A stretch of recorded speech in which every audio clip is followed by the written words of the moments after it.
Imagina que se estivesse numa guerra e de repente descobrisse que o comandante geral das forças aí é um louco. Eu estava assistindo esses dias o filme do Stanley Kubrick, do Tomada de uma Posição por tropas francesas na Primeira Guerra, e tinha um general louco que ordena que todo mundo vá sem ter condição, dizimam a tropa, e daí como ele tem acesso ao alto comando, ele culpa a tropa. Em suma, faz um rolo monumental. Let's get ready for another try!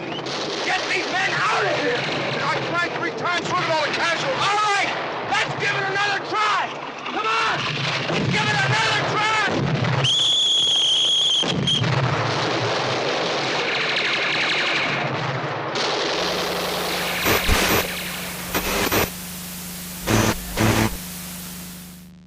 Nós estamos numa guerra aqui, a coronavírus. Essa guerra exige discernimento, exige toda uma atuação concatenada de todos os ministérios, junto com os governos estaduais, exige conclamação de união ao povo, exige passar conselhos relevantes, porque a maneira como essa gripe se espalha, coronavírus, é tão fulminante que se você não tiver controles estritos, como a Europa está fazendo, está proibindo o pessoal sair de casa, você pode ter um morticínio extraordinário.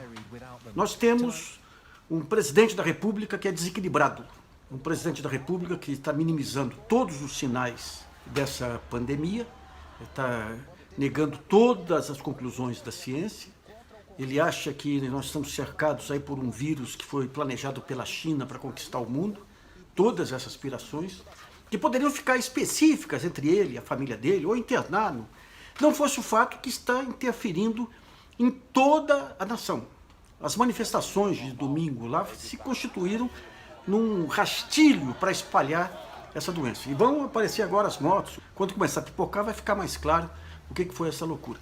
O ministro da Saúde, aliás, fez uma apresentação surpreendente, não sei de onde ele veio, porque se tem um governo de terraplanistas, de repente aparece um ministro racional mostrando todo o trabalho que está sendo feito de articulação com o Conselho Federal de Medicina, de Farmácia, com as secretarias de governo, está atuando.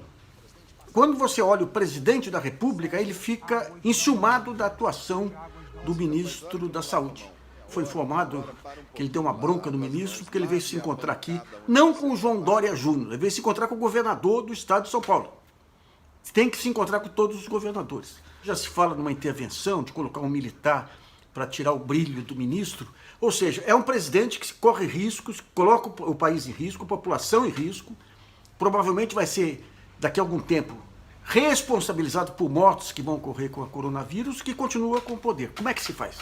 Eu conversei longamente com um psiquiatra, não para analisar o presidente da República, a pessoa física do Jair Bolsonaro, porque ele não é cliente do psiquiatra, mas para analisar distúrbios mentais que ocorrem, um dos quais é chamada sociopatia. Você tem aqueles distúrbios que já vêm de nascença, tudo tem a sociopatia, que são distúrbios que são desenvolvidos ao longo do tempo por pessoas que influenciam o seu entorno. Então são pessoas, segundo a definição, não estou dizendo que é o Bolsonaro, estou dizendo qual a definição do sociopata.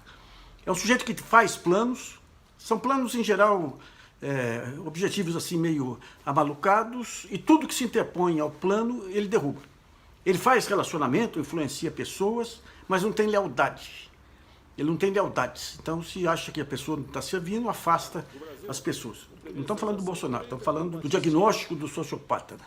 É um sujeito que ele não pode ser contrariado. Cada vez que é contrariado, ele entra em surtos. E é um ponto relevante, porque é uma doença que se agrava com a idade. Então você podia ter antes aí um comportamento que era extravagante, mas não era. Sociopata, com o tempo, pode se transformar num comportamento sociopata. Gente, nós estamos falando de vidas de pessoas. Esse psiquiatra, ele saiu aos prantos lá do seu consultório, porque ele tem um conjunto de adolescentes que ele cuida há 3 anos, 4 anos, criançada na faixa de 18, 17 anos, filhos da classe média, bem informados, repetindo os bordões que eles ouviram do presidente da República.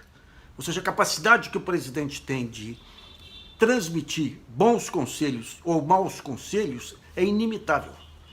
E é uma responsabilidade enorme. E o presidente atua como se, com a total irresponsabilidade.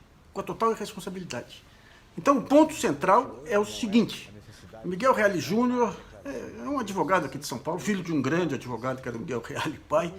Ele gosta de, em momentos cruciais, tomar atitudes heróicas, mas ele propôs uma junta médica para ver se o Bolsonaro tem condições de continuar. Eu não sei como que isso está previsto na Constituição, mas é inevitável que se analise o mais rapidamente possível.